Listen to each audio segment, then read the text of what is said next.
This is the Hoftime Report with Idaho Freedom Foundation President Wayne Hoffman, one of Idaho's most respected, influential public policy voices. Hi, everybody. Welcome back. Time yet again for our Statist of the Week, which is everyone's favorite time of the week. This week's winner, though, it's barely a contest. The winner, hands down, is Governor Brad Little. Look up the word tyranny in any dictionary. The results are not surprising. Never, ever is the word tyranny used to describe a decision by a government official that gives people more freedom.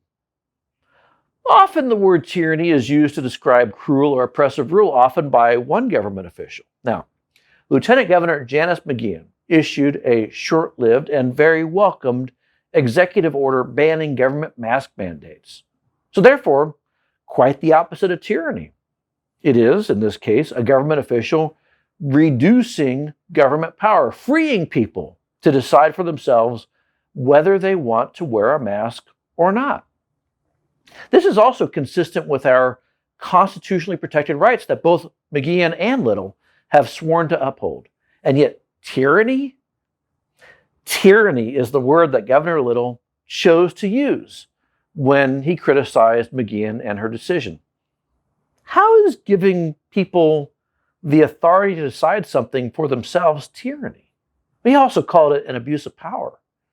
And it isn't, but you know what is? You know what is tyranny? You know what really is an abuse of power? How about a governor deciding on his own to shut down the entire state's economy? How about a governor who orders Idahoans to stay home? A governor unilaterally declaring some people, some jobs and businesses essential, while others are not? How about an administration that fines businesses that stay open? Or one that threatens to revoke a business license if a bar or hairdresser or any other state licensed entity chooses or needs to stay open in order to pay bills and keep employees on the payroll and pay vendors? How about a governor who makes laws out of whole cloth?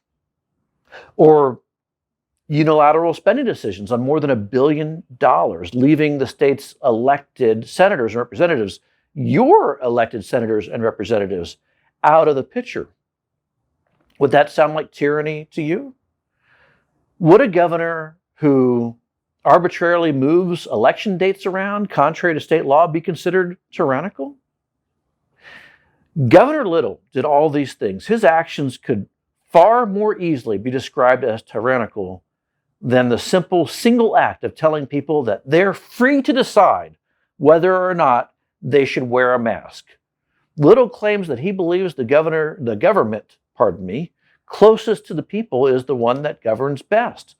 But the government closest to the people are actual people, you and me, being freed to make the decisions we believe are best. It's not a question of which bureaucracy gets to decide something about us. It's about whether we as free people get to choose our own course of action using the best available information. Governor Little trusts government to make those decisions and not us. Only a statist could possibly view an executive order granting people freedom as a form of tyranny. And so as I look around the room, I think to myself, who should be this week's Statist of the Week? Who is more of a statist than Governor Brad Little? And that's why Governor Little is this week's Statist of the Week. Who should be next week's winner? Drop your suggestions in the comments down below or email me, wayne@idahofreedom.org.